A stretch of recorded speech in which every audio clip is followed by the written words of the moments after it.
Hello, party people. Welcome back to another episode of Party XP. I'm your best friend, Jonathan, and here with me today is Lakan. You know him and love him. Say hi, Lakan. Hello, I'm here. Lakan is here. And now it is my turn to make him play one of my dastardly games. Put him through the torture rack again. Lakan, do you remember the last game that I offered up to you? Prince of Persia, right? Yes, it was Prince of Persia. Was it one of the good ones, or was it the lesser known one? I mean, it was pretty like after looking at it then, right? It was actually pretty well known. It's just that like for me, I think I had like a preconceived notion about that one or not because I remember the style had changed and all this other stuff, right? But I think it was the game after that one was the one that was like considered pretty like not great by the fan base. I mean, I liked it when I played it, but yeah. I knew it was like an adventure for you. It was a good time. Yeah, I like that one. Yeah. So you got good taste so far. Yeah. I'm the person that plays like the installments and franchises that no one really likes, and then I play it as a standalone, and I'm like, oh, actually, this game is actually pretty good. I mean, that's a fair assessment anyway, right? You actually give it a fair shot before you just assume like what I did was like, oh, this is the bad one, right? Okay, cool. Yeah, this is a bad one. Yeah, like Arkham Origins. I was like, oh, Arkham Origins is pretty good, guy. But but the game I have for you today has ton of critical and commercial success. And it is called the Stanley Parable. Have you ever heard of it? Yeah, I've heard of it. I've actually never gotten around to playing this one. It's one of the games that's kind of been like, wasting away on my backlog. I don't know a whole lot about it, but I know that this is like a very well received game, but I don't know why. Oh, you're about to find out. Yes, I was in a similar situation with this game. It was on my backlog. I got it for free during one of the PlayStation Plus months, and played it recently. And yeah, it's a cool play. I like it. I think considering when it came out and everything, it definitely is. I felt like it probably was ahead of its time because it definitely holds up. Okay. In my opinion. Let me tell you a little bit about it. So, the Stanley Parable was made in 2013. It's a story-based video game designed and written by developers Davey Wreden and William Pugh. Damn, 2013. Holy shit. Okay. Yeah. I thought it was way more recent. Nope, 12 years ago. What were you doing in 2013, Lakan? Suffering through college or burnt out immediately after college. It's one of the two. Yes. I think I was in DC at the time. Okay. I was living, I think, in Silver Spring, Maryland. Yes, also suffering through college. Fun fact, Davey Wreden is the brother of Doug, famous Twitch streamer and YouTuber. Oh, that's cool. Yeah. The game carries themes such as choice in video games, the relationship between a game creator and player, and predestination/fate. In the game, the player guides a silent protagonist named Stanley alongside the narration by British actor Kevin Bryden. As the story progresses, the player is confronted with diverging pathways. The player may contradict the narrator's directions, which will be incorporated into the story if disobeyed, and depending on the choices made, the player will encounter different endings before the game resets at the beginning. Real quick, the game was originally released on July 31st, 2011 as a mod for Half-Life 2. Together with Pew, Danny Wreden released a standalone remake under the Source engine, which is the engine that Valve usually uses to make like games like Team Fortress 2, Half-Life, other big name games, and they remade it under the Galactic Cafe Studio name. Okay. The remake recreated the original mod's choices and overhauled the graphics. It was greenlit 2012, released in October of 2013 for Windows, updated to support Macs on December 19, 2013, then Linux in 2015. An expanded edition, the Ultra Deluxe version, was released in 2022. It's currently available on consoles, and then an iOS port was created in 2024. Okay, so maybe that's why I thought it was more recent then, because I know like it had a recent-ish like, kind of like resurgence then. I thought that was like actually when it released. Yeah. So it also fun fact, pop culture fact about it. It was also featured in an episode of House of Cards. Cool. Yeah. So there you go. So yeah, there you go. That's a little synopsis of the game. my one suggestion is the first time you play it, I personally think following the narrator's directions the first time you play it is a nice like table setter, and then going from there. That's my suggestion. Okay, cool. Yeah. Because I know a little bit about it being like choice based, but if you recommend just kind of following the narrator, that's to kind of set me down like is that like a beginning path essentially? You'll see. Like, okay, yeah, you'll see. okay, cool. Yeah, if it lets me like learn the I guess like the rules of the game, I guess, or something. Okay, cool. Yeah, I'm down to check this out. I knew it was on my backlog. I just didn't know I didn't realize it was like an older game at this point now. But okay, cool. Does it matter specifically which version of it do I have actually? It matters. It matters in the sense of like how many endings you have. They add stuff in the Ultra Deluxe version, but like it's like what's the best analogy for this? It's like adding an extra layer on top of like a cake. Like the cake is still there. It's just like if you throw like a little bit extra on it, like I don't know. It's a terrible analogy. I don't know why I even bothered with that. Which version did you play then? Was it the Ultra Deluxe? I played the Ultra Deluxe version. That was the one that came out on console, right? Okay. Yeah, it's the same course, like the same map out of what you need to do to get certain endings. The variation comes into just like what the content of the endings are, depending on like what, and it's like one main difference. Like okay, cool. That comes with it. Yeah. So I'm looking it up right now on my Steam. I have the Ultra Deluxe version. Nice. That's the version I played, so that makes it. We don't even have to worry about that. Okay, cool, awesome. Yeah. I'm down to get into this one. I'm curious to see what this game actually entails. So I'm excited for you. I want to see what gets the brain juices flowing for you. Okay, listeners. So I guess it'll be a short break here. For you guys, it'll be about 5 to 10 seconds. For us, it'll be about a week or two, depending on how long it takes for me to get through the game. And then we'll see how I feel about the Stanley Parable. And we'll be back with John afterwards.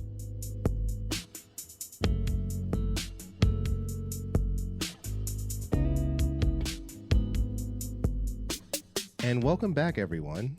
It's been 2 weeks. Lakan has played a good amount of the Stanley Parable. I think you have more endings completed than I did by the end. So, what do we think? I wish I played this earlier because I wanted to play the earlier version when it came out. Like again, like this is a game that there is content made about this game.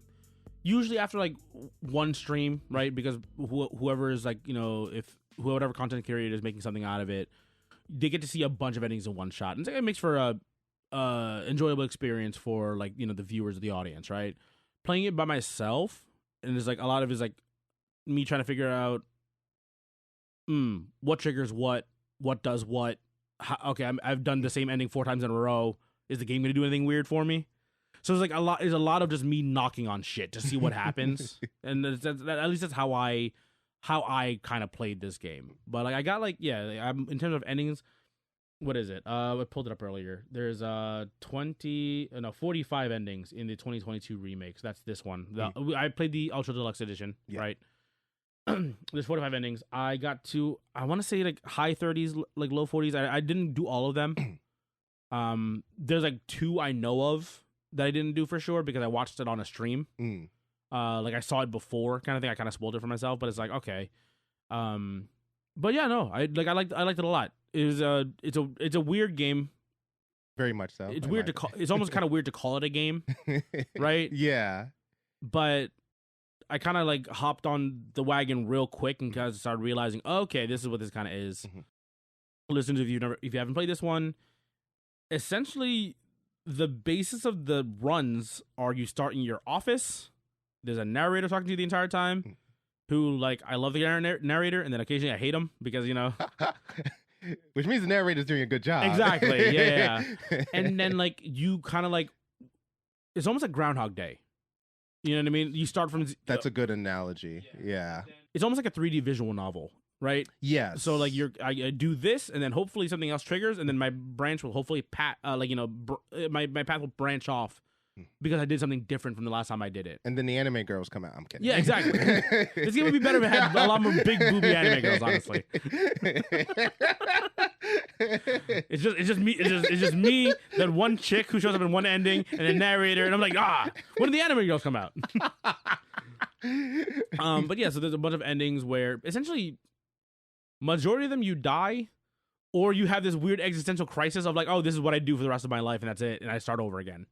So yeah, like I again, I was just kind of knocking on shit and like trying to trigger the narrator to saying something, and then if I hear him say like, oh, don't, you're like, oh, you can go ahead and ignore that. I'm like, what if I don't ignore that?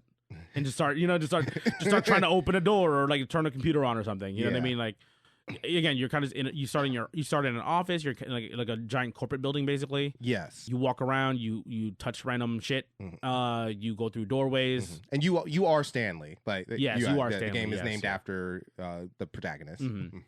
And early on, I was basically just listening to the narrator. Like, let me see what the first run is, just by like doing exactly everything he says. And then as soon as I get the first run done, because the first ending is like, if you don't stop and touch everything like I did, but I still listen to the narrator, like he's like, okay, then Stanley walked through the door on the left. I was like, okay, I walked through the door on the left, and then he's like, then Stanley goes to his boss's office. I'm like, okay, I go to the boss's office, and like wait around, and he's like, and then there's like that bit of like meta knowledge. He's like, it treats it that way, right? It was like, there's a keypad on the back of the boss office, but there's no way in the world that Stanley would have known that the password, the pin number is 2845. And I was like, okay, just touch the thing. And then, then you get another two branching paths, and then you end up at the ending, this big like Matrix-esque room of like TVs watching everybody, surveillance kind of thing. What's that show? Not that show. The movie. Was it the Truman Show? Or yeah, it's the Truman Show. Yeah. It's kind of like that. You're doing things, but clearly some disembodied voice is just talking to you the entire time, narrating your experience or whatever you're doing. So it's a lot of that. And then again, the first ending's like there's like an achievement for like do the first and finish the game in like 4 minutes and change. And then my next run, I was like, I'm gonna do exactly the opposite of everything he says. Yep. So like the first ending where you listen to everything, like I feel like it's because you described a bunch of the endings feel like that in badly for Stanley. Yes. And the first ending is interesting because you listen to what you're told by the narrator. You go all the way through, and it feels like it's one of, if not the best ending Stanley has. Like maybe not the best, but definitely one of the top ones that he has, where like, oh, you get to go outside and like experience freedom. Yeah, and basically. live your life. Yeah. And it's an interesting juxtaposition from the rest of the game, from not listening to what you're told. Yeah. You end up in some weird places where the game ends kind of this like, okay, cool, we're gonna show you this stuff, and like you kind of just experience it almost as if you were like looking at it from like you were looking at an exhibit, essentially. Like there is like literally like a museum ending, which again kind of like it's what the game kind of is. You're kind of like even though you are playing the protagonist, I feel like I'm looking out, I'm watching the protagonist do things, even though like I'm supposed to be the stand-in. You know what I mean? Yeah. In terms of like positive endings, yeah, there's like that one and maybe like one other one that at least that I can consider like a positive ending. Everything else is like, okay, we're gonna just break the fourth wall and just like kind of pull ourselves back a little bit. Yeah. And this is an experiential thing. Yeah. It's like, okay.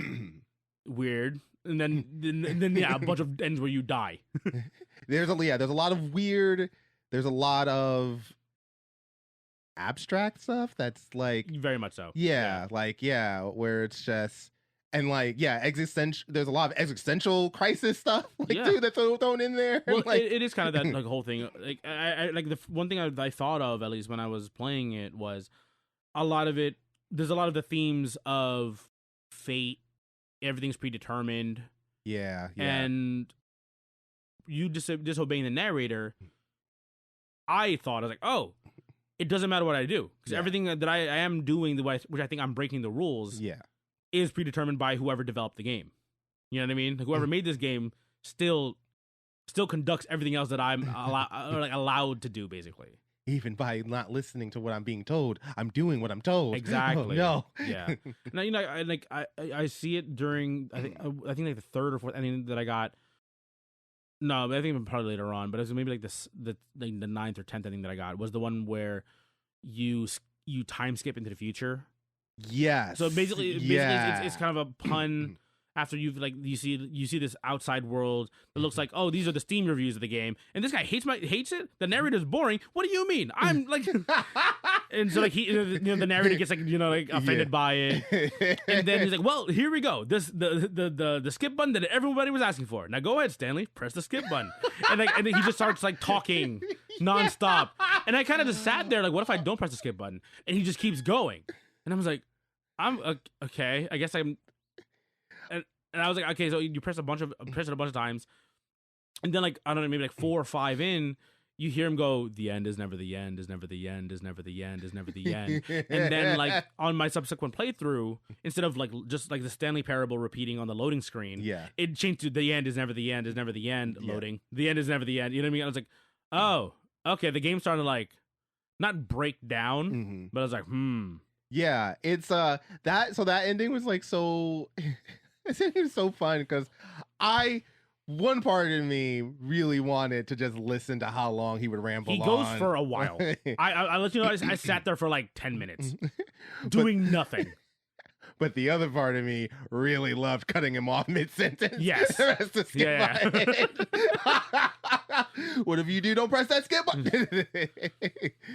And like the amount of time you interact with him decreases over time. Because again, he at one point he just stops showing up basically, and then like the walls start breaking down, and then you end up like climbing out of that essentially a cell. It's a prison cell at that point because you've essentially been trapped there because the door disappears. Yeah. And then you walk out into like this vast expanse of nothingness,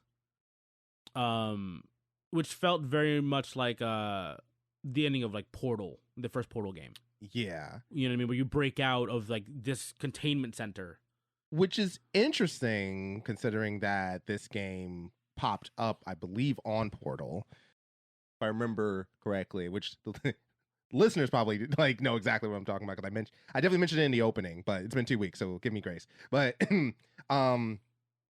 game I think popped up as like a demo on one of like the Portal games, and before it became a full-fledged, it's a full-fledged thing. So like, not surprised. Like that's like the referential. Or that's where, because that's kind of like where they got their start. Yeah, that's where I felt during that ending. It literally felt like the end of Portal, where you escape from the testing facility. Yeah, because like the wall literally deteriorated and you were able to climb your way out.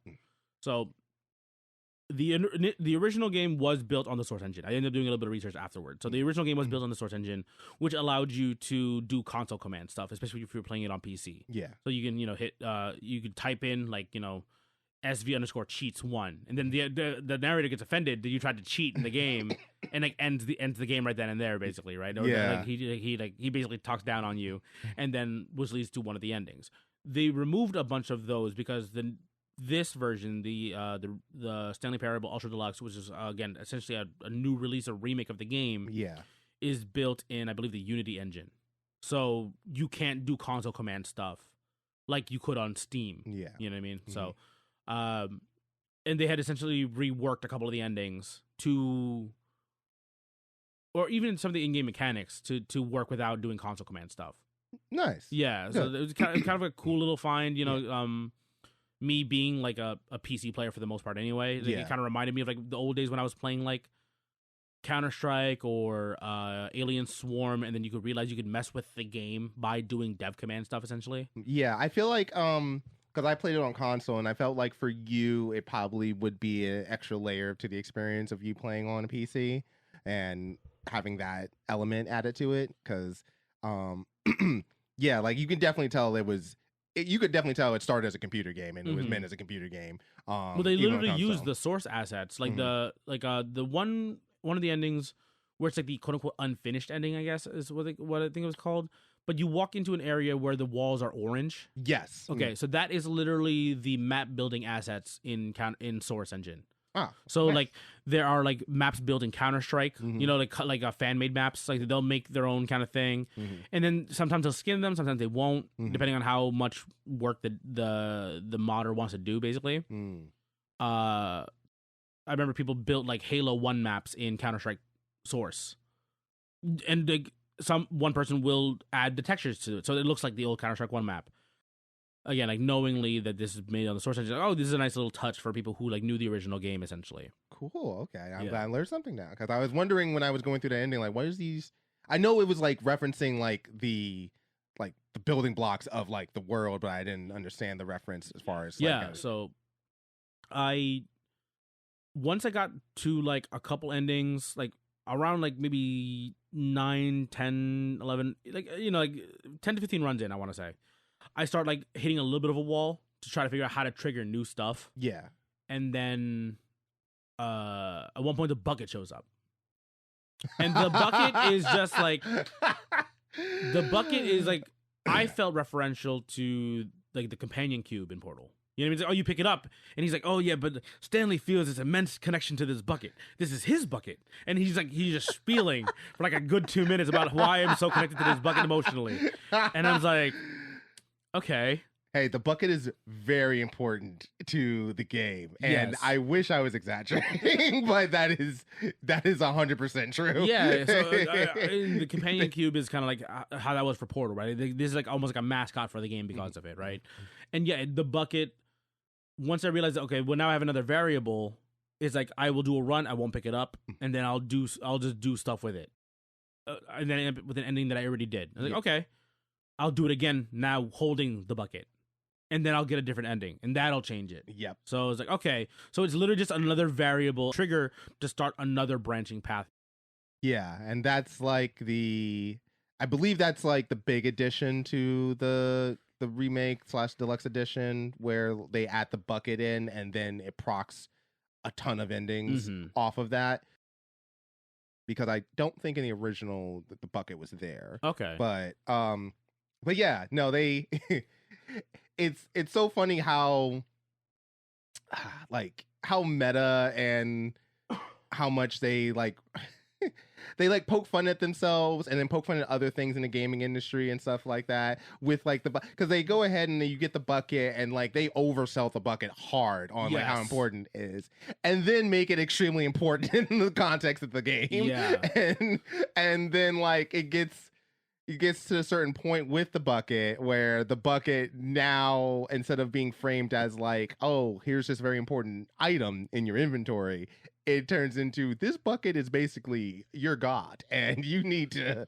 Yeah, it gets real weird. Yeah. You need to worship the bucket. So there's an ending specifically of like the bucket destroying machine, right? If you don't do that, it explodes, and then you basically break the world that you are existing in.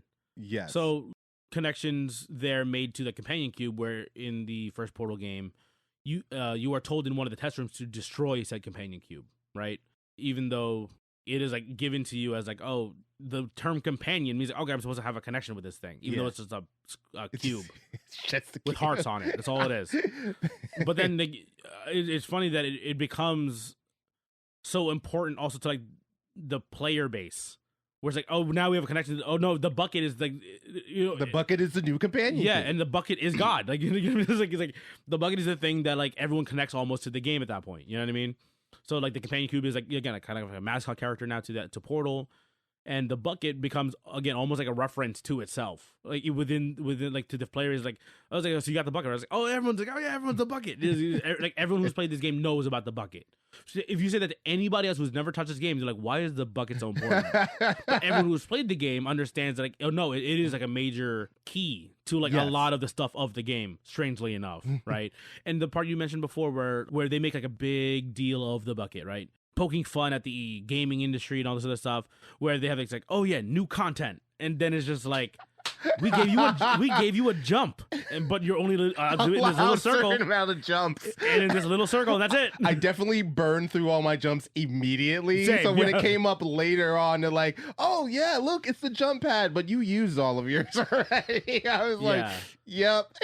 So like, a lot of times if I did something like that happen, it's like, okay, well now I got to restart it. So I will like force restart the game, try to remember how, like backtrack, like how do I get there again? You know what I mean? Yeah. And it's a lot of that. It's a lot of like, okay, start over. Like, have I done this yet? No. Okay, so I can do this then. It's like, what choice did I make here?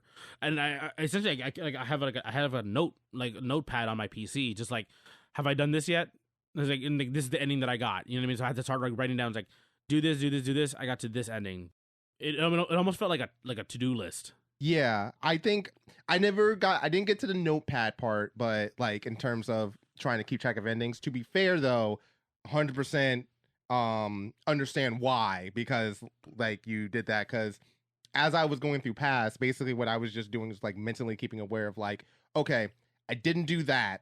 So I'm going to go through this path and then I'm going to go through it again and then do that thing. Mm-hmm. And then I was just checking places where I didn't go as I was going through paths. Like for instance, like early on, when you're riding the lift across the giant warehouse area, the warehouse bay, like jumping down to the platform below. Yeah. Because I was like, I heard him mention it or I saw it and I was just like, I feel like I can walk off that and see what happens.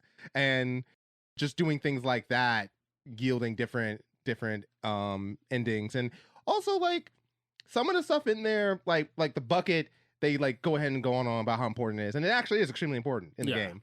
But there's also a ton of like red herrings in there as well that they reference, where it's just like the new content stuff kind of is more of like a poke fun at games that drop new content, but the content's not significant at all. But then it's like there's other stuff where they throw in there where give you the illusion of choice of like, oh, like just like the other parts of the game, you have a choice here, but in reality, it's like no. You think you have a choice, but what's really going to happen is what's going to happen, and you don't really have a... like which also pokes fun at the gaming industry. Yeah, it's a very self-aware game. Yeah, and I don't know what the content was before the Ultra Deluxe version, and then the one that I'm playing now. So I don't know how referential it was beforehand. I'm assuming though, just because of the way the game is, it's pretty aware. You know what I mean? Like the game is clearly trying to like tell you, you know, it's trying to say something, you know, the entirety of it. Okay, how aware are you that you're a player playing a game because you're basically being told to do things and not told to do things? Are you gonna try everything? You know what I mean? It's like it almost like it almost makes you question. It's like, why do I play video games? Oh no, a little bit, because it's like after a certain point, it feels like I feel like I'm doing the same thing over and over and over and over again. But that's the point. Yeah. You know? But like, it's like, okay, so if that's the point, then it's like, okay, do you accept that this is almost a game about nothing? Do you understand the message the game is trying to give you? Yeah. So you start doing other shit and trying to quote unquote complete the game. Because it starts out with like, in the very beginning when you first join into it, it starts out with like a light narrative. And you think, especially if you go through to the first ending and follow the narrator's instructions, you think like, oh, this is the narrative. It's about this guy stuck in this office as a prisoner of his work or whatever, and then like you escape to freedom. And he discovers that he's being watched and all this other stuff, and you think, oh, like there's like a story here. And then you play through, you go through different endings, you don't listen to the narrator, you explore around, you find the bucket, you do, and then you like the game doesn't really have a story. It's a message, and a message that it tells itself where, and like it's several messages really. Where it just goes ahead and like like, you know, on the gaming industry, on its own success and how people view its success, and like you know what, you know, like all these different things that come up, and then on like the illusion of choice, the effects of choice, like, and it throws in a bunch of stuff, and a lot of it's just poking fun at itself and being like, oh look, it gets to a point where you can change the title screen every time you can, like, and it's like, and it uses, one thing I do like about it uses every aspect of like the game in a way of like, from you restarting the game, like logging out and restarting the game, to you like doing small things in a run, the title screen. Heck, even when you start out, some runs have like different events that proc depending on how many times you've done your run since you've like uploaded the game. Okay. Yes, yeah. So like there's gonna be a time where like you can go back into your room and like access the computer or something, or there's gonna be a time where there's a storm outside and you can hear the rain on the window, or there's gonna be a time where a certain office door shows up that doesn't show up there often, and like it turns into a different path from there. And it's like, you know, it uses every aspect of the game and keeps you aware of like, hey, look down this path, look down that path, there's another piece of like commentary that we have here. And the game does a bit of both holding your hand, because obviously you're trying to lead you quite literally with a narrator on how to do it, and then also giving you nothing at the same time, right? Like some of the endings are so obscure, I have no idea how I even got here. You know, like there was one where it's an escape ending, not like escape through the giant bay door, right? Yeah, where you have to like crouch spam into a chair to climb onto a desk, and then you walk out of the window. Wow. And it's like, who in the hell would have figured this out, right?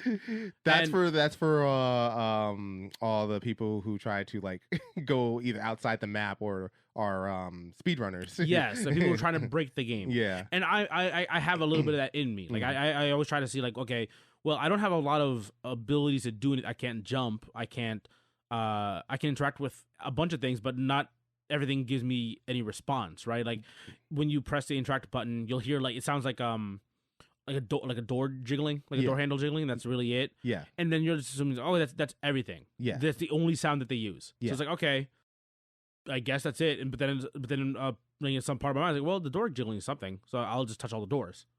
And then like eventually I start just walking around just spamming the interact button. Yeah. And then then it'll trigger the narrator saying like, oh, you know what? Yeah, you should interact with door 430 like 5 more times. Yeah. You know what? 10 more times. Go ahead. Just go crazy. You know what? Go to door 417. Touch that one. And then go back to 425. And like, it's like, because there's nothing there and you think you've seen everything. Yeah. You're like, is that it? So it's like, I guess, but there's got to be something. So like, I will go back and just like, I'll go back and retread what I've done and just do. I won't even go through the first office area. I'll just, or the second office area. Like I won't go to the meeting room. I'll just stay in the first area and just start interacting with shit. Yeah. And again, like there's no hand holding. So you're just kind of like, okay, I guess I'll just keep fucking around with things, you know, and see what happens. Like certain endings, like again, like that window escape ending. There's no way in hell. Like I would have figured that out. I had to like, I was like looking something up. I was looking something up like casually, like not actively looking for endings and how to do certain things. Yeah. I just saw like I was reading something on like Reddit of like, you know, how people feel about the game, right? Yeah. And then someone said like someone's comment was like, oh, once I saw the climbing on the chair by accident by crouching spam, I was like, what? He's so like, huh? Yeah, and then they're like, oh yeah, there's the ending you get from that. It's like, oh, okay, I guess I'll do what this guy said. And then I do it, and then the ending and the game ends right then and there. Yeah. Like you walk out, you kind of like go into this all white area, like it's like nothing loaded basically. Yeah. You like look up and all you see is the window you jumped out of. And you're like, ah, cool. And the game just goes to black and it starts over again. It's like, what was the point of that? You know what I mean? So like, congratulations, you broke the game. All right, goodbye. and in regards to what you were talking about, the using every part of the game. Yeah. So yeah. When I turned the game off, I played a mix on my PC and on my Steam Deck, right? So at work, I was playing for like an hour at a time. And then I remember like the first time you load it up, it's like, what, you know, please set the time and date or set the time. I was like, okay, I just do it. Yeah. I'm assuming it's part of the game. Yeah. And because I'm a little bit aware, maybe all the clocks in the game are going to have the correct time to what I have. It's like, okay, there's a thing. Yeah. No, the clocks in the game are always set to like 11:27. Yes. And that's it. Like there's like, okay, what the hell's the point of asking me the time then? And then the next time I turn on the game, I set the time again. Yeah. And then it's like, okay, thank you for, thanks me for doing so. I'm like, what? Okay. Again, like the next day I work during lunch, I turn it on. He's like, you can set the time. You can set the time. It doesn't actually affect anything in the game, but like we appreciate the fact that you're doing it every time. We actually don't even know what time it is. We're just trusting you. And I was like, what the hell's happening? I like it's I think that goes in part to like the point I'm sort of thinking of was when you were talking about like the door stuff and like all this other stuff, which like it definitely shows how you can have a gamer do the most innocuous stuff that doesn't affect anything. Yeah. And if you put it to them as, hey, that's a good achievement that you did, you should keep doing it, or like things like that, even if it doesn't have any effect on the game, or if it's like super like one-dimensional, like thin layered thing action that you're doing, like knocking on doors or setting the clock for a game that doesn't use clocks. Yeah. Gamers will do it. Yeah. Gamers will do it. Just because like there's a little bit of like gaming language here, right? Where if you played a lot of video games, you kind of have this information, right? Like there's a video that I watched a while ago on YouTube about invisible tutorials. I don't know if you ever watched that video or not. No, I have not. So like it talks about, it references specifically Half-Life, I believe. Mm-hmm. And another game. They also referenced another game recently, Peak. I don't know if you heard of that one. I don't think so. Okay, so the concept of invisible tutorials is you'll go into a thing and be like instructor character will be like, okay, hey, pick this up. You know what I mean? Yeah. The Call of Duty games do this, obviously. Every time you have a firing range, right? Yeah. Where you have a person, like literally, essentially a narrator telling you, hey, do this. It's like, okay. Yeah, okay. Keith David telling me how to run through the obstacle course. Exactly, yeah. So it's that. I mean, literally, same thing happening here with the Stanley Parable. And then you realize afterwards, like, okay, cool. So the game told me how to play the game, right?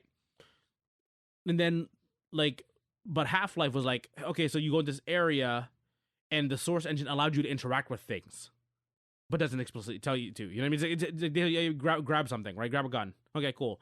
And then you go over to like a can on the table, and you pick it up. You're like, oh, whoa. You know what I mean? Back then, that was insane. Like that was a massive, like, step forward in terms of like game development and interaction. I can imagine, yeah. And they're like, oh, hey, here's this monster, but they also leave, but they're super slow and lumbering. So it's like, you can shoot them in the head and then they die, or you shoot them in the leg and then they fall over and they're crawler and they're even less dangerous. You know what I mean? So it's like the first crawler. So like it doesn't tell you to do that other thing. You know what I mean? But if you just try stuff out, it'll happen. And you're like, okay, so that's a thing that you kind of like lock in. You're like, okay, I can remember that from now on. If I have to deal with a lot of these things, I can kind of like knock them down and then walk around them. You know what I mean? And then like there's things called the barnacles in Half-Life, where they're you remember the smoker from Left 4 Dead? Yes. So imagine it looks like a barnacle basically on the ceiling, right? There's like a long tongue hanging down. I think I've seen like gameplay or like images of that. I've never played Half-Life, but I think I've seen what you're describing. You probably have. Yeah, it's kind of like, again, it's kind of like very recognizable at this point, right? Yeah. And the game will explicitly tell you, obviously you're already kind of threatened by it. You're like, oh, that's creepy, I don't want to touch that. So I just avoid them, right? Yeah. But then he's like, oh, hey, shoot them. The tongue will retract for a little while. Then you can walk through safely. Yeah. But also, the game doesn't tell you, but it shows you. There's a red barrel over on the side. You can pick up the red barrel because you can interact with things, right? Red barrel. What if I throw said red barrel at the barnacles, and it pulls the red barrel up, and when it's near them, you can shoot the barrel. Oh. And it triggers like a bunch of barnacles off. You know, say there's like three tongues hanging from the ceiling, basically. Yeah. Cool. I took out a bunch of them temporarily. They don't particularly. They die, but you know what I mean. So on and so forth, right? Yeah. Cool. Now you are safe to progress, and you've taken out a bunch of them. Now you know that things are interactable. Red barrels explode. Obviously, again, only gamers would know that, though, right? You know what I mean? Because we've now attached over years of gaming knowledge. Red barrel means boom. Yes, of course. So. And then that also, so again, like the game didn't explicitly tell you to do this, but you learned to do this, right? And and that's kind of like what this game. A lot of it is kind of built-in gamer knowledge. Yeah, because you said right, gamers we're traditionally curious. We're like, okay, well, if this is the parameters of the game, like this is what the game's allowing me to do. Yes, I will do it. All of it. It's like, I will touch every door. I will I will stand here and do nothing, because if I'm allowed to stand here and do nothing, I'm going to, because clearly there's a reason for it, right? Yeah.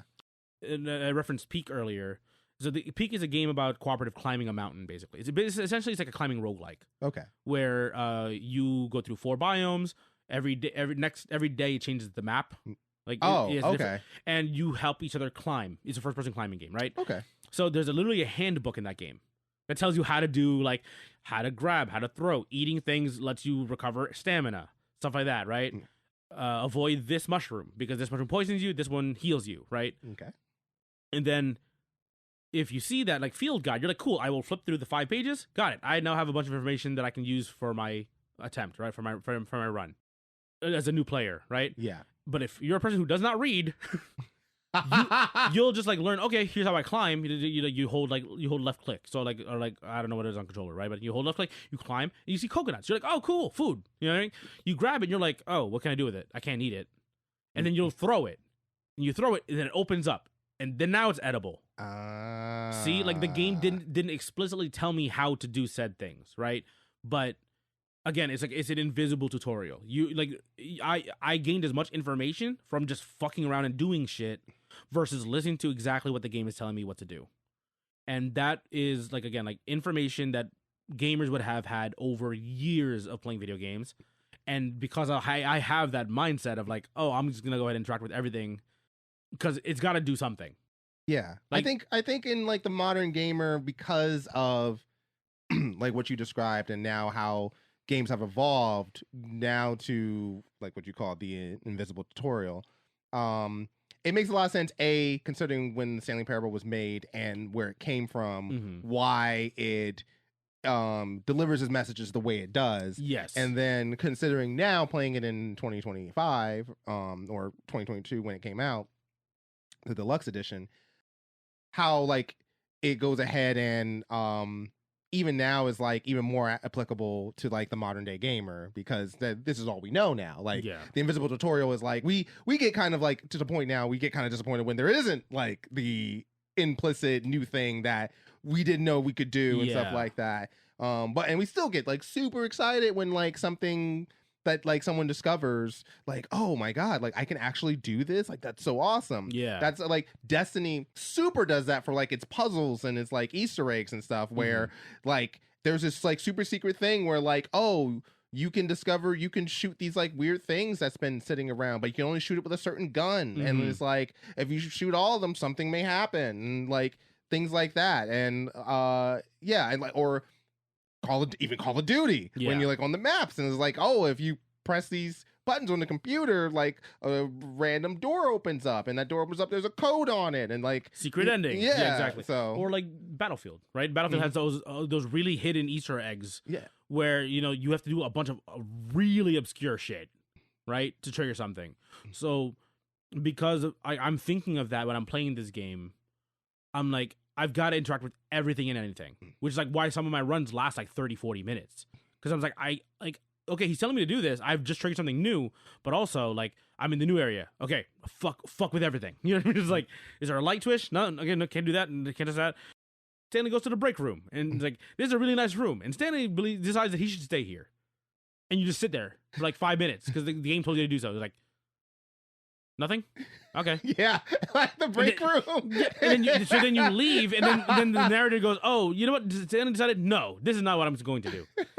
So it's like, the break room is the room that messes with me the most in that game. It almost like, because again, the way the narrator talks about it is like, it talks like it's important. Yeah. So I'm just like, I guess it's important. It's also the first, it's also, if I'm not mistaken, the first area you encounter where you disregard the instructions of the narrator and the first new area you encounter as a result, and makes it seem like it's significant in that way, but beyond that there's just there. Yes. Yeah, exactly. You're like waiting for something to happen, and you're like, oh, I'm okay. This is actually nothing. Yeah.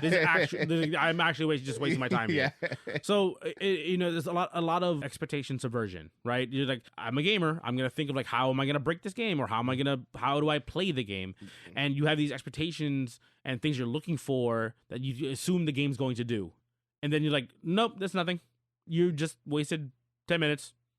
Move along. Congrats, you know how to disobey the commands. Cool. Yeah, and then and the narrator being passively aggressive the entire time is like, okay, great, thanks, dude. Whatever, man. And so, yeah, like it's a lot of just like fucking with things or not fucking with things, and then deciding, making these decisions of like, okay, do I listen here? Do I ignore this? And to see if it, especially because you realize, oh, the game is just me listening to instructions or not. You realize, okay, that's the game. Okay. Then you start making like the smaller choices, right? It's like, okay, so like I'm gonna go to the boss's office again, but this time I'm gonna go through the break room, then go through that like one service hallway, and go back there. and nothing changed. Like you'll get the same exact ending. And you're like, okay, so like knock that off the list. So that changes nothing. So just don't do that ever again. So like, okay, so I guess I'll go here, and then there's an elevator. I guess I'll take this elevator. You know what I mean? And then do that instead. Yeah. And then that leads you to a separate ending. It's like, okay, can I get back to the elevator going left? Can I if I listen to the narrator, can I get to that? No? Okay. So then I know for sure now. Then I have to disobey the first instruction, then ignore the second instruction, and then there's a third path here now. Then it branches off even more from there. Yeah. So it almost feels like almost like basic coding. Yes, that it very much does. If this, then this. Yes, you know what I mean? Absolutely. It very much does. It very much feels like basic coding. Which makes it also feel like, this is a game for nerds.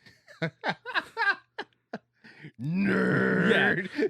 I can't code. I'm jealous. So that's why I'm calling you all nerds. We respect all nerds out there that can code.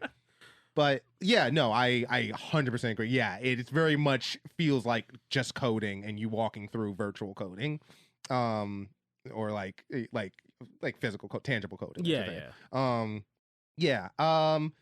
like 100%, like took the words right out of my mouth with all of that. And I think I enjoyed that part of that, because it takes a game that isn't like really that long, unless you want to do the baby thing for 4 hours. If you don't know what I'm talking about, look it up. Yeah, I looked it up and I was like, I will get to this eventually. If you want to do the baby thing for 4 hours, yeah, you can get 4 hours of content right there and get your time's worth. Quote unquote content. Yeah.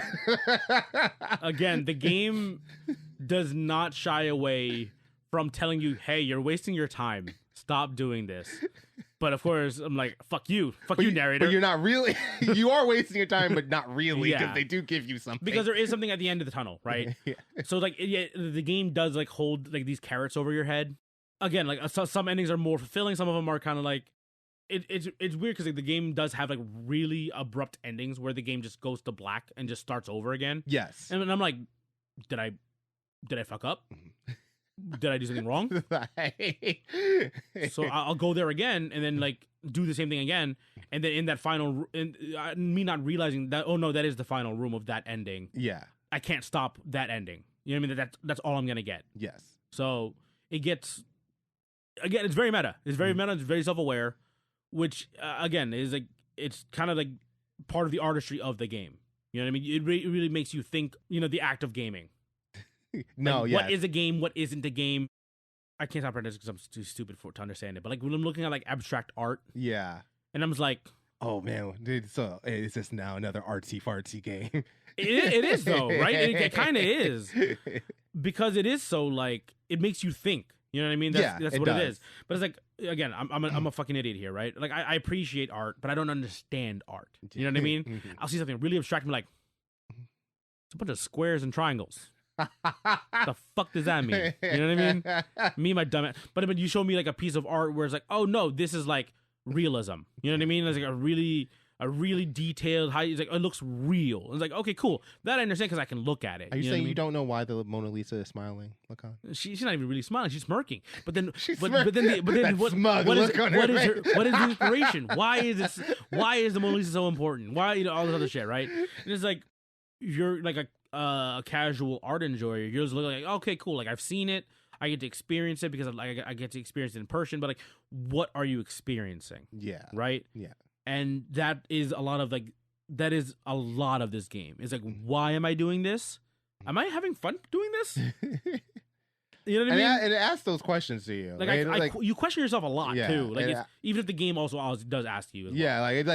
It does it implicitly and explicitly. Like, oh, like, what are we doing? Why are we doing this? Like, is this something you actually really want to do? And like, doing this instruction, doing that instruction, and so like, yeah. But it's just giving you like the rundown of like, this is what games do. This is what, at least, especially games at that time when they made it.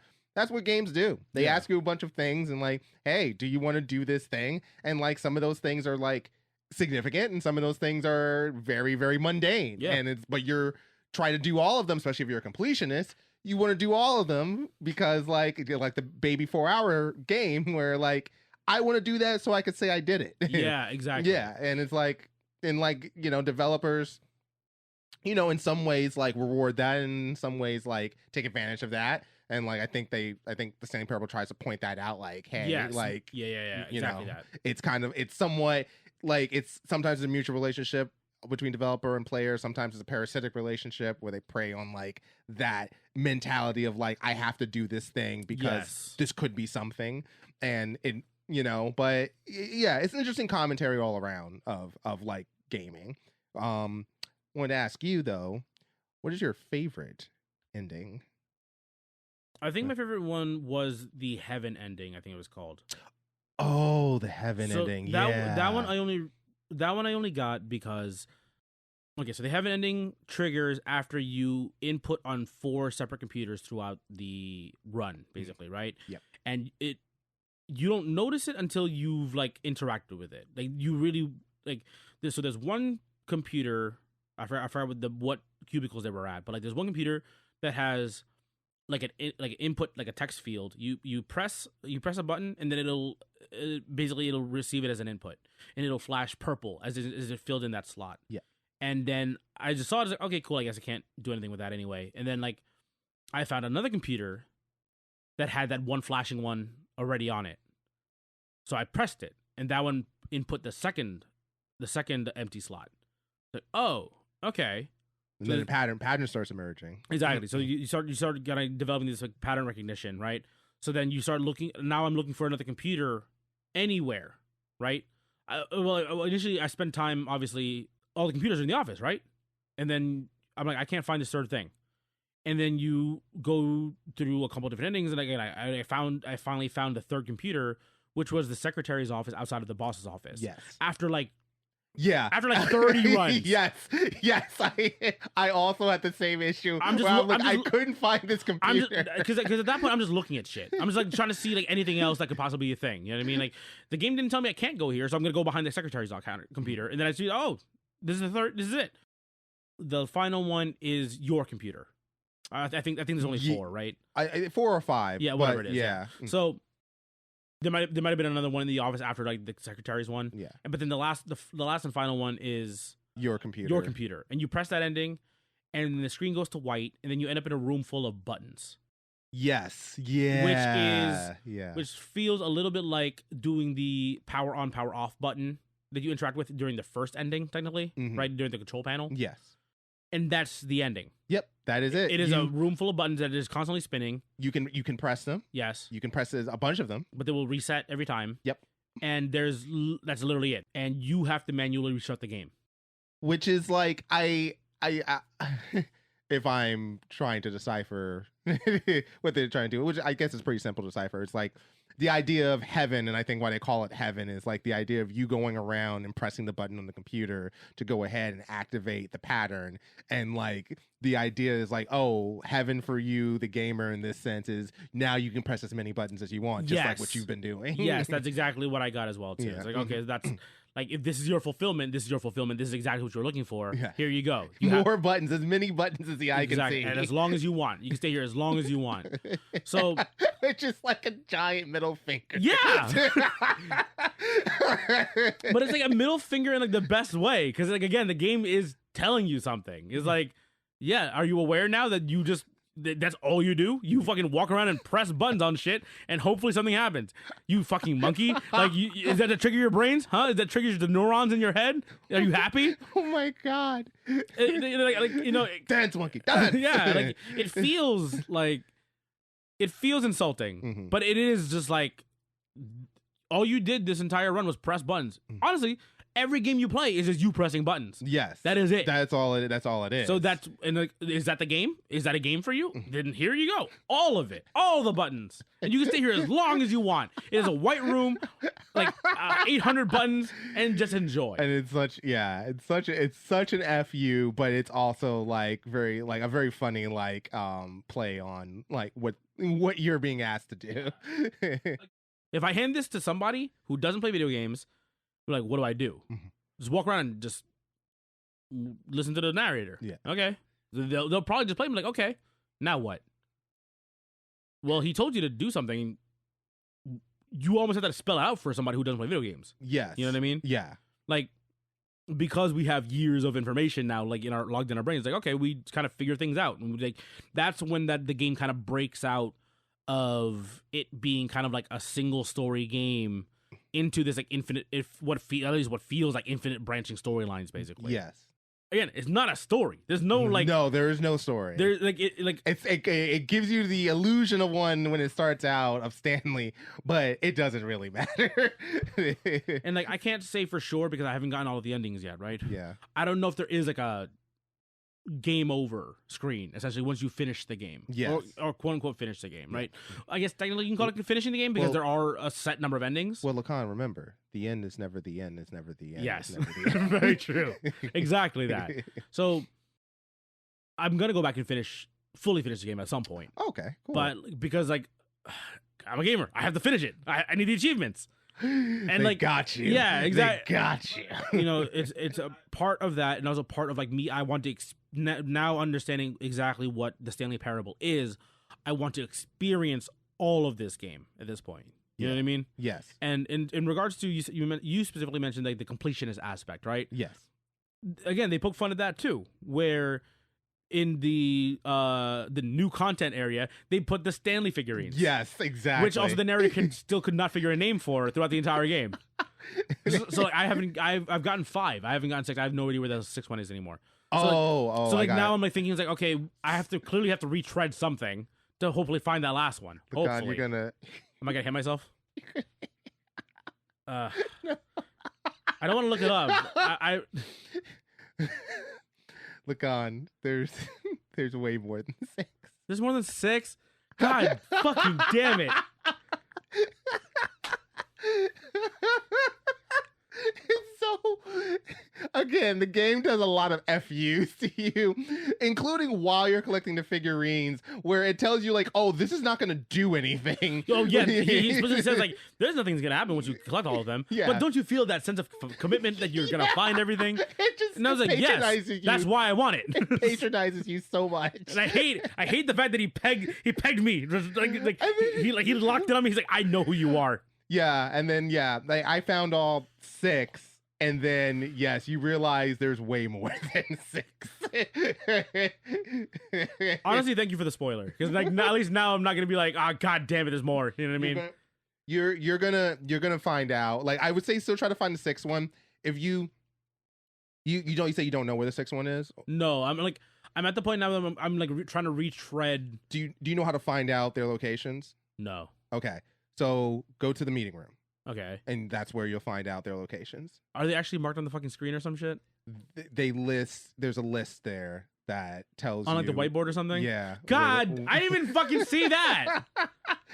They tells you, and it tells you which when you find one, it crosses off like that location, and then I didn't even notice it. I have 5. I've spent so much time looking for these things, dude. Yes. So and apparently I have more. So on top. Yes. Does it at least tell me where the next ones after that are, or no? It tells you where all 6 are, and then as you pick them up, they crosses off that location. Okay. So like whatever one you don't find, it will still show up as like, okay. Hey, you have to look. What at that about location. after that? So, my memory's a little fuzzy because it has been several weeks since I played the game. Okay. But after something does happen after you collect all 6, but like I think you have to go through. I'm not sure if you have to go through something after you've collected all of them, and then like something else triggers like after that point that turns into a different ending. But I do know that there is a point where I think maybe it's in the museum where you go after you've collected all of them. I'm not sure, but there's a point where you go through like take a different path, and you start finding them again, and you find out that. And it's funny because the counter goes up. Like at first you think like, oh, it's just showing you 6 out of 6. Oh, I think it was a memory. Oh, I think I remember. I think it was like, oh, it's one of those things where the narrator walks you through like a memory of like the past, and he like wants to show you like, oh, the things you've done. Okay. He's like, oh, let's go back in time, which is when like you found all the figurines, and it walks you through like where you found the figurines and has them like floating in front of you, and you think they're like, oh, this is just like showing me like what happened, but you can keep collecting them, and like they're physically floating in the game. They're physically floating, like you. And I can interact with them. But you can actually, you can still collect them again. And then, but like all you're doing is just going through, like retracing your steps of like the memory of you collecting them the first time. But like, as you're collecting them again, the number keeps going up. So like you'll have like 20 out of 6, but just reliving it again. You know what? Fuck, I hate this game. Fuck it. I hate this game. It just walks you through. Like it just walks you through it again. It's like, what is happening? And yes, it does make you frustrated that like you went through going through, especially, well, you now, like, especially, but it does make you frustrated that you went through what you went through to go find the 6, and then, like, it just shoves, like, 20 down your throat that you can collect. Yeah, well, John was explaining that whole thing to me. I was quite literally facepalming. I was like, I did not know you didn't see the whiteboard. I was like, oh, because again, like I'm currently at that point where I'm like trying to run through runs. Yeah, because I'm like I gotta find the next one. You know what I mean? So once you do like when it opens up the new content and everything, and like you can collect the figurines and stuff, the room changes. It does change. Yes, yeah. Yes. So like that's one of the changes, the locations of the figurines. Because again, I'm like trying to speed run, but you know what I mean? Because I'm like, well, I don't know how many endings there are. You know, at least when I was playing it initially, and I was like, I'm just gonna keep going. I just gotta go fast and gotta go just mess with shit. Well, kind of like you said, when you don't read. Yeah. Because I think I understood the rules. That's quite literally on me. It's like, okay, I understand what the game is now, so I'm allowed to do this. Not realizing, oh no, the game's still telling me like exactly how to play the game. Reading. my downfall. Clearly reading things on walls. Yeah, clearly my issue here. I got confused when you said like, oh, I just can't find the 6th one. I don't know where it is, and I was like, the what? Like the game tells you. Shut up, John. Fuck you. The game tells you where it is. You're smarter than me. Fuck you. Just because you read. I don't read. I'm a gamer. You are pure gamer. The fucking lizard brain in me is like, no, we gotta go faster. We gotta find it. Like, oh my god! It tells Damn you exactly man. where to go. Damn it! I've wasted so much time. And it gives you like a dozen more. Hold on. I'm gonna pull it up right now on Steam. How many hours have I put into this fucking game already? Where are we? Stanley Parable. I have 8 hours in this game already, dude.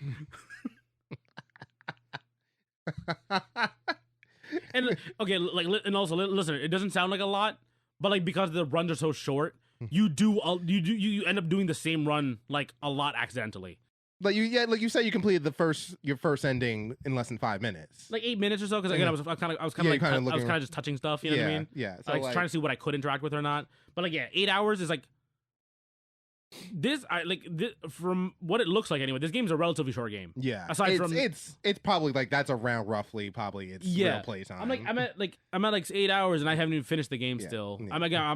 I'm relatively close. Again, I'm probably close to like high 30s. I've seen different things at this point. Yeah. So I'm like, and again, I see on I saw on like the wiki, it's like 45 endings, right? Yeah. So I was like, okay.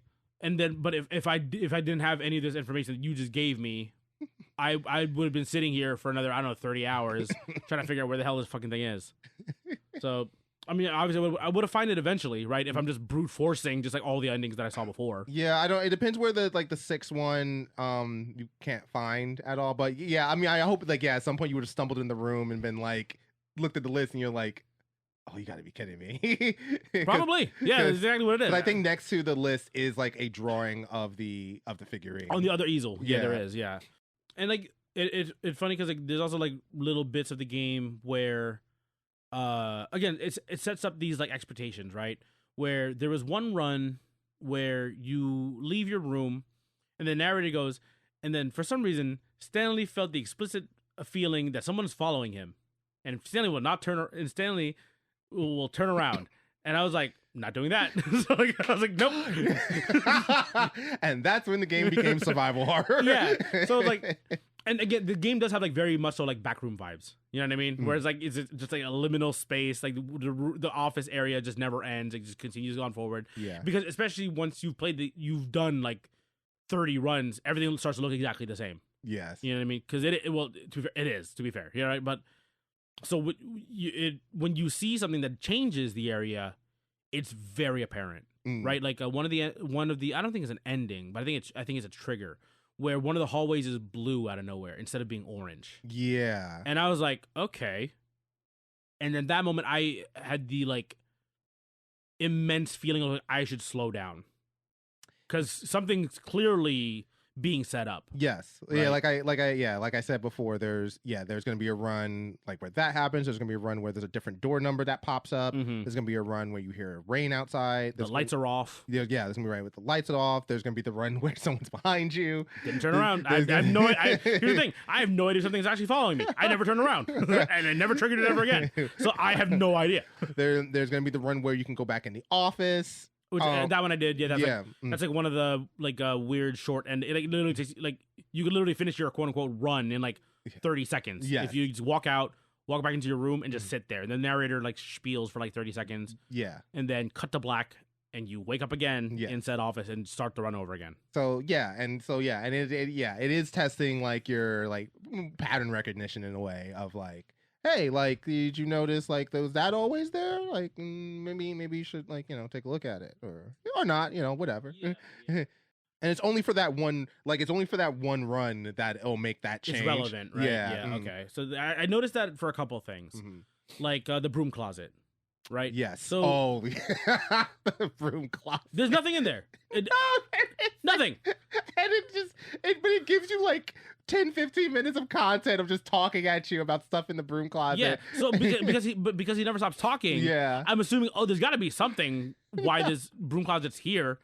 And then like at one point he starts berating you, but Stanley's an idiot who like for some reason is so infatuated with the broom closet he just decides not to leave. Yeah, insults you and everything. You're like, well, dude, you keep talking about the broom closet. I'm gonna stay in the broom closet because I feel like something's here. You do that, and then he just stops talking, and then I sat there for like 5 more minutes and did nothing, and then I walk out and he goes, and Stanley decided to continue on. It's like, is that it? Like nothing? Okay, cool, great. And then my next run, I saw the broom closet was like boarded up. And I had a very like god damn it. It's like, and I'm thinking like, oh, did I miss something, or am I like, can I take the boards off? You know what I mean? Again, I'm trying to fuck with the game at this point. So it's a lot of just setting something up, and then of all the things you experienced throughout the game so far, whatever you've actually explored, you expect something to be set up and actually pay off. It's the Chekhov's gun thing, right? Yeah. Like, if it's mentioned, it's got to be relevant. Half the game is just like not relevant at all whatsoever. We were talking so before we started recording, we were talking about D&D. Yeah. And just mentioning like Chekhov's gun and stuff like that reminds me of like D&D when you're like the DM and you're describing a room or something, and you have to be careful what you describe, because if you try to just be very detailed and describe everything, then your players are going to try and investigate everything, even though maybe only 1 or 2 things may be relevant. Yeah, and like it's like up to the player at that point. Again, it can be quote unquote the fault of the DM, but like as the player, you're like, okay, I'm getting told the rules. Yeah. So I'm going to play within the rules then, right? You know what I mean? So like he mentioned it, I've got to fuck with it. You know what I mean? I've got to see if this leads to something. So the game actively plays with your memory, setting all these random little clues to do things, and half the time doesn't pay it off, and you feel like annoyed in that moment. It's like, fuck, what was that for? Why'd you do that to me? You wasted my time. But then you realize, no, that is quite literally the point of the game. It's to like to fuck with your reasoning and make you think everything is important or nothing is important. I'm like unraveling all these threads and ending up at dead ends, and then it's like, I just wasted 20 minutes. I just like, what am I doing? Like, what? Like, why am I still playing this game? I mean, it's because you want to interact with it because you don't know, and like the game does that too. Because then there's a part in the museum where you have the bottomless pit. Yes, and you like see it, and like you can easily. There's nothing like keeping you from going in. Yeah. So you're just like, well, I just walked in. Yeah. So you walk in, and the narrator's like narrating to you about like the bottomless pit and stuff like that, but it's like you can press this button to go back to the top as you're falling. Yes. And you're like, oh, like you should really press this button to go back to the top. Do you really want to like be in the bottomless pit all the time? Well, blah, blah, no, blah, blah. I'm not going to. Yeah, and then you realize the bottomless pit isn't actually bottom. Yes, you actually hit a bottom. And he's like, okay, listen, full disclosure, could not make a bottomless pit. And it's like, but like, yeah, like stuff like when stuff like that's put out there for you, we're like, well, now I have to make sure, like, yeah, interact with everything. It reminds me of being like a little kid and just saying no to your parents because to like whatever bullshit rule they made. He's like, no, I'm not doing that. I'm gonna do whatever I want. And then you realize, oh, this is dumb. I should have just listened to him in the first place. I was just, for whatever reason, it got in my head of like you, like either like Tooth Fairy or like Christmas, and like you like, you know, I'm gonna try and stay awake to see when Santa Claus comes and see when the Tooth Fairy comes, and then you realize, oh, it's not it's my parents. Yeah, it's just my and you parents. ruined the magic for yourself. Yes, and you're like, I should have listened to them. And it's like that sorry for any listeners who just got spoiled that there is no Santa Claus. I'm so sorry. Yeah, I'm so sorry. But the Easter Bunny is real. Don't worry about that. Yeah, he's cool. He's cool. It did make me rethink how I interact with games. That is like kind of like at the core of what this game is. Reassess, like, why do you play video games? How do you play video games? Are you actually enjoying what you're doing, or are you just doing to check things off a list? Exactly. This game is kind of like right in the middle for me, whereas like I'm gonna fucking finish this goddamn game because you fucking put it in front of me. You gave me all these goddamn achievements. I'm gonna fucking finish it. But then I was like, and then I also have this weird, like, you know, like existential crisis sometimes. Like, oh, why do I do the things that I do? Like, why? Like, I'm just a fucking, you know, hamster on a wheel, and I just have to fucking keep going. You're nothing but a pawn in this game, Lakan. Yeah. So the big question, I think everyone's thinking, well, you don't have to rate it, but would you recommend this game to someone? Yes, absolutely. As much as like you could tell on my face, I hate this game at the same time. Like I love and hate this game. But genuinely, no. I'm very much so like, no, this game rules, but not in like the satisfactory way a game is good. Let's say I finish like a Mario game. I'm like, okay, that was a fun, you know, however many hours excursion, right? I ran left out. The entire game is just me running left to right, but it was really fun during that whole entire game, right? Hey, running left to right it's a blast. Yeah, you gotta try it sometime. And occasionally the map moves on its own. I understand what it's trying to do, and I appreciate it for that fact.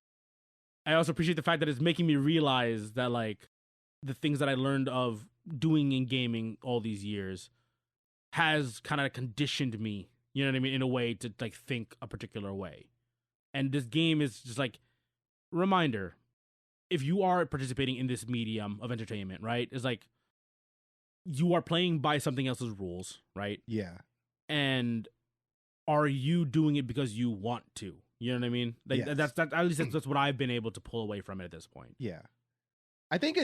I think overall, like I think it puts in a big perspective of, are you enjoying yourself when you play your games? Yeah. Are you doing it, like you said, are you doing it because it's like the thing to do? Or are you doing it to check off a list? Or are you truly enjoying yourself? Because I think as we've gotten older, we put like a lot of stock now into games that we enjoy. Like we get genuine joy out of. Yes. Yeah. When you're younger, you have more time.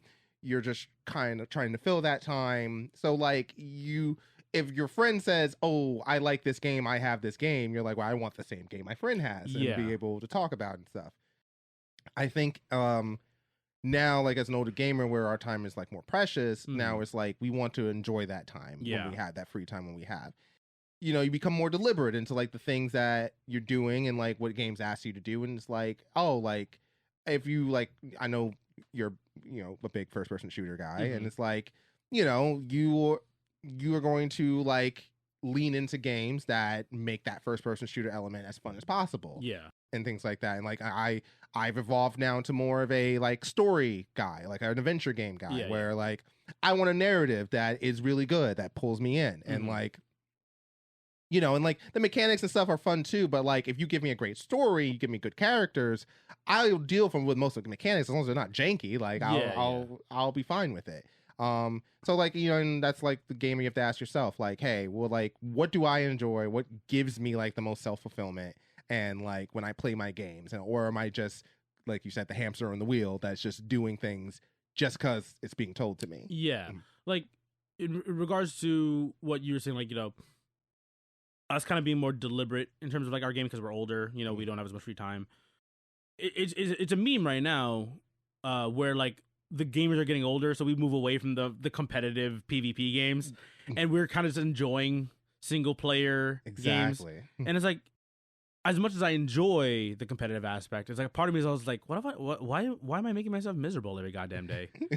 You know what I mean? It's like, why do I play ranked anymore? Yeah, because it's if you're winning and even if you're doing well and winning, it's work. Like you don't, like, I mean, maybe some people do, but like you don't just get up one day and are just amazing at like competitive ranked playing games. You work at it and like you get to a point where you're good. But like you have to work to get to that point, and then sometimes it still doesn't work out. Whereas like when you're playing like a leisurely game or a single player game, like anything that you work towards is for yourself. Yes. So yeah. Where and then the payoff is completing a game. Like that's the payoff, right? Yeah.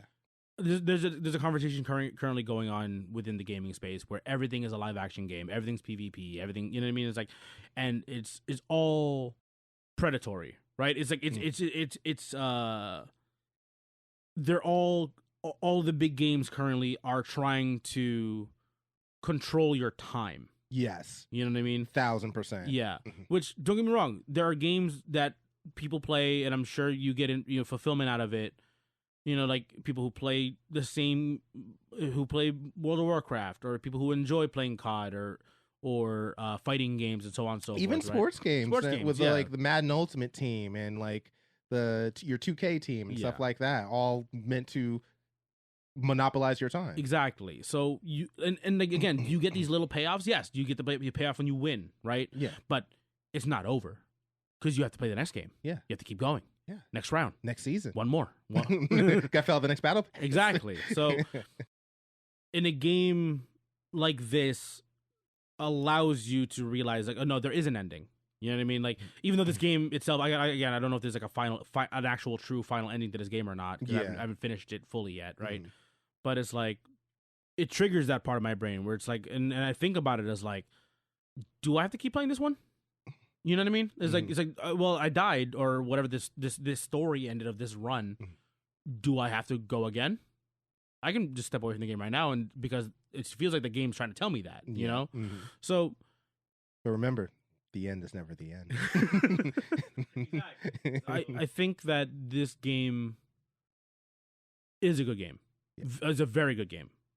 It is very thoughtful in its writing and the work that it took to make this game, and the way that the game simultaneously holds your hand and also gives you everything you need to clear the game, interact, and that is basically it, right? That is the only ability you have in that game, basically, right? Yes. So it gives you everything and gives you nothing, and it's all up to you, the player, to actually experience it.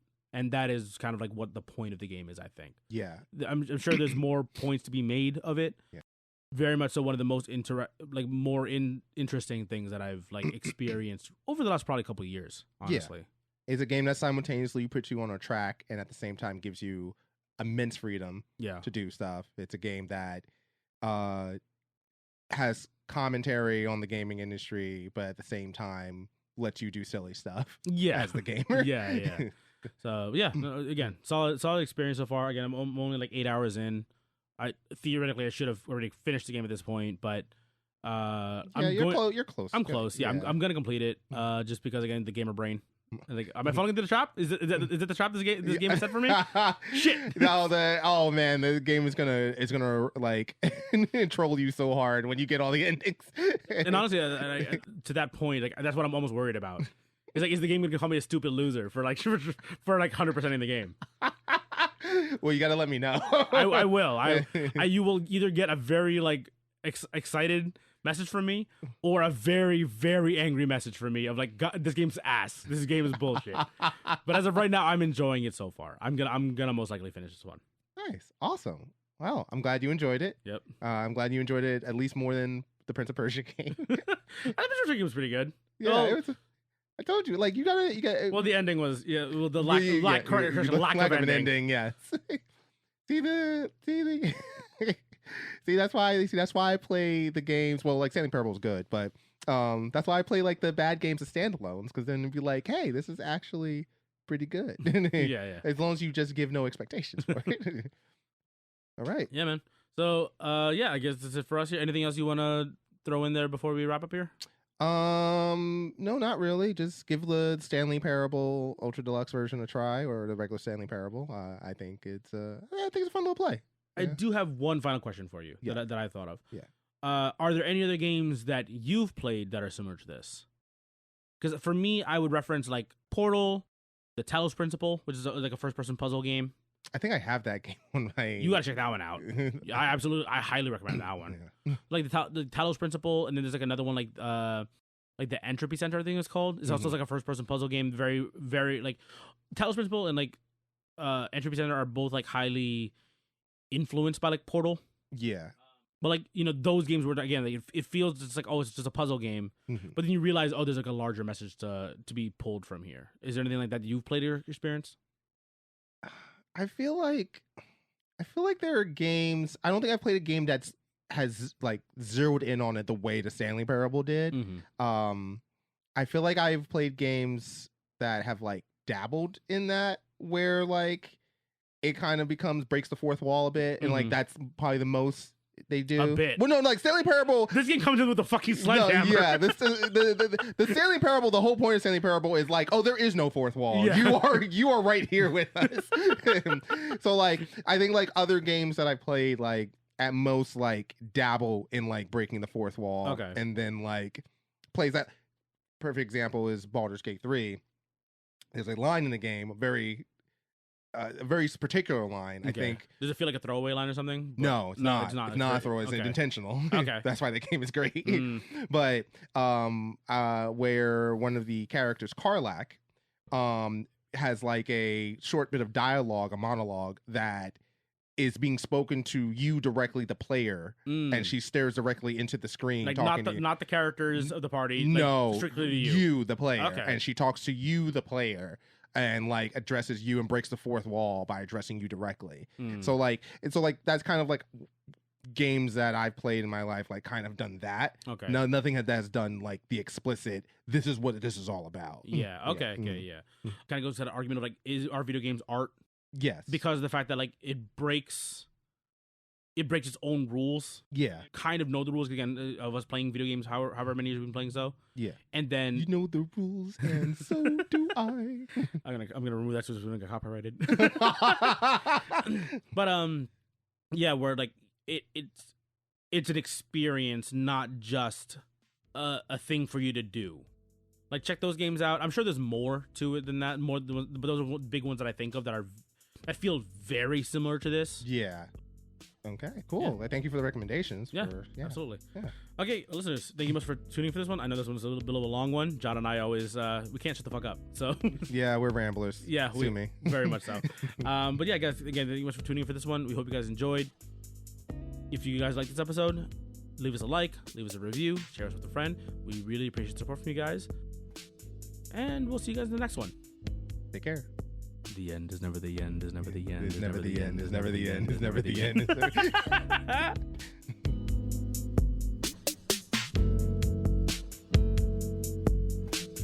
See scenic Michigan weather and sights. Yeah, to see Lake Erie just frozen completely over. I don't think that's how lakes work, John. Yeah, just frozen completely over. That's not how lakes work. Just go skating over. Like, yeah, like... I'm not a scientist. But I'm pretty sure that's not the case. I'm pretty sure that the entirety of Lake Erie to the bottom just turns to ice. All the Great Lakes just frozen. All the Great Lakes just freeze.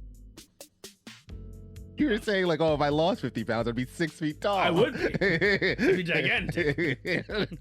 I would be playing basketball. You got lucky this time, LeBron James. To be fair, I do stand at an imposing 5'6". Like a quite, an intimidating 5'6". Exactly. Yeah. Very commanding. You know, commanding 5'6".